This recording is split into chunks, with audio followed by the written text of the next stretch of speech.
le mercure monte insensiblement. Un ciel bleu sans nuages, du lever au couchant. Dans la broussaille, les cigales chantent depuis ton réveil, et tout dans l'air et sur terre célèbre l'apogée du soleil. Au bout de ton chemin, un homme encapuchonné t'attend, assis à l'ombre d'un olivier. Accorde-toi une halte, dépose ton sac, l'inconnu t'y invite.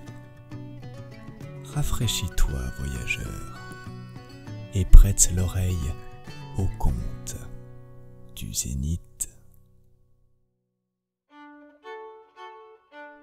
L'étrange musicien.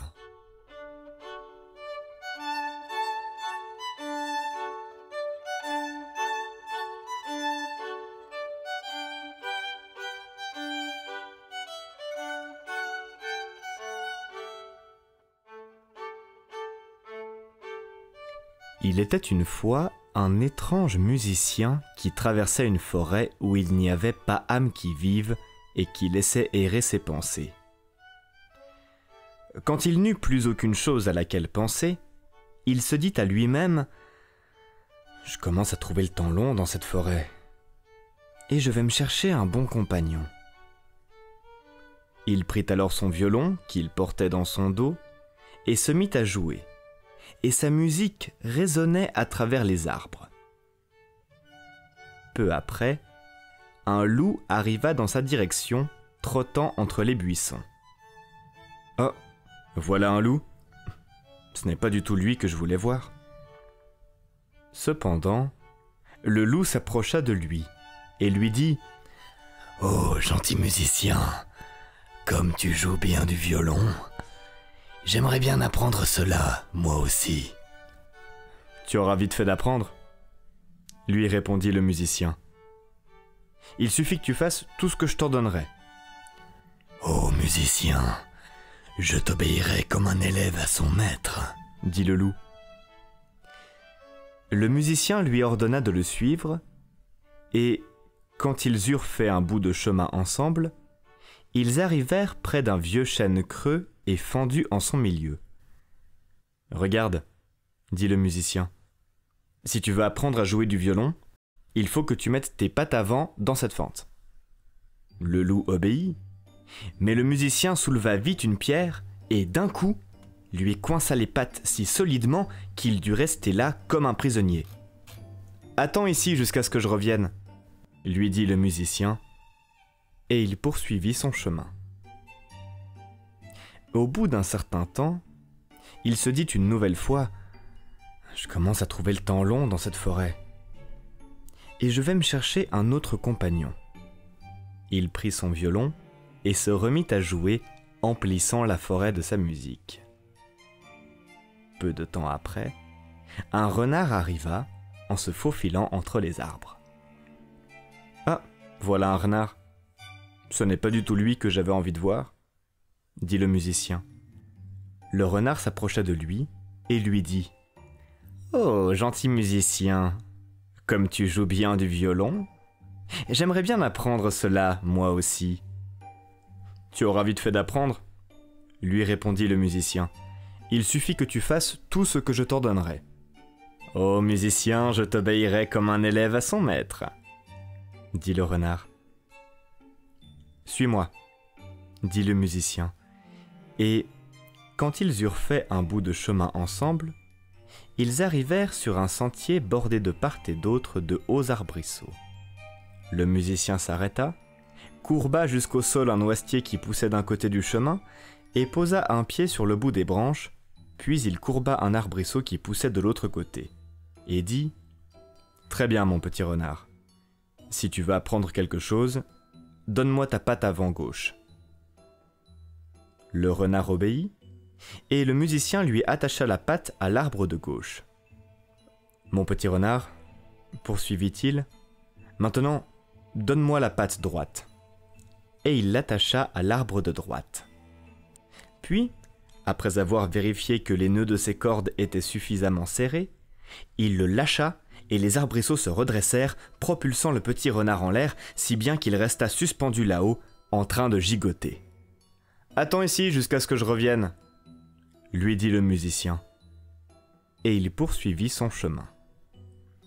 Il se dit une nouvelle fois « Je commence à trouver le temps long dans cette forêt. Je vais me chercher un autre compagnon. » Il prit son violon et le son résonna à travers la forêt. Un petit lièvre arriva alors en bondissant. « Ah, voilà un lièvre. Ce n'est pas lui que je voulais voir, » dit le musicien. « Oh, gentil musicien, comme tu joues bien du violon, j'aimerais bien apprendre cela moi aussi, » dit le lièvre. « Tu auras vite fait d'apprendre, » dit le musicien. « Il suffit que tu fasses tout ce que je t'ordonnerai. »« Oh, musicien, je t'obéirai comme un élève à son maître, » répondit le lièvre.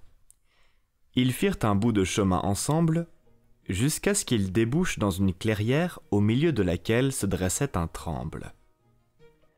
Le musicien attacha un long fil autour du cou du lièvre et en fixa l'autre extrémité à l'arbre. « Allez, d'une aire, petit lièvre, maintenant, fais 20 fois le tour de l'arbre !» cria le musicien. Le lièvre obéit, et quand il eut fait 20 fois le tour, le fil s'était enroulé 20 fois autour du tronc et il avait beau tirer autant qu'il pouvait, il ne faisait qu'enfoncer encore davantage le fil dans son cou délicat. « Attends ici jusqu'à ce que je revienne, » lui dit le musicien, et il poursuivit son chemin. Entre-temps, le loup avait poussé, tiré, mordu la pierre, et il avait travaillé sans relâche jusqu'à ce qu'il eût réussi à libérer ses pattes et à les retirer de la fente. Plein de colère et de rage, il s'élança à la poursuite du musicien pour le mettre en pièces. Quand le renard l'aperçut, il se mit à se lamenter et à crier de toutes ses forces. « Frère loup, viens à mon secours, le musicien m'a trompé !» Le loup tira les arbrisseaux vers le sol, trancha les liens avec ses dents et libéra le renard qui se joignit à lui pour se venger du musicien. Ils trouvèrent le petit lièvre attaché à l'arbre et le libérèrent lui aussi, puis ils partirent ensemble à la recherche de leur ennemi. Le musicien, quant à lui, avait de nouveau fait résonner son violon tout en marchant, et cette fois, il avait eu plus de chance. Les sons parvinrent aux oreilles d'un pauvre bûcheron qui abandonna aussitôt son travail bon gré mal gré et s'approcha, sa cognée sous le bras, pour écouter la musique. « Voilà enfin le compagnon qu'il me faut, car c'est un humain que je cherchais, et non des bêtes sauvages, » dit le musicien. Et il se mit à jouer un air si joli et si doux que le pauvre homme resta là, comme sous l'effet d'un charme, et que son cœur vibrait de joie. Tandis qu'il était debout ainsi, le loup, le renard et le lièvre s'approchèrent, et le bûcheron vit bien qu'ils avaient quelque mauvaise pensée en tête. Il brandit alors sa hache étincelante et se plaça devant le musicien comme pour dire « Celui qui veut s'approcher de lui, qu'il se méfie, car il aura affaire à moi. » Les animaux prirent peur et repartirent en courant dans la forêt. Quant au musicien, il joua encore un air pour remercier le bûcheron, puis il poursuivit son chemin.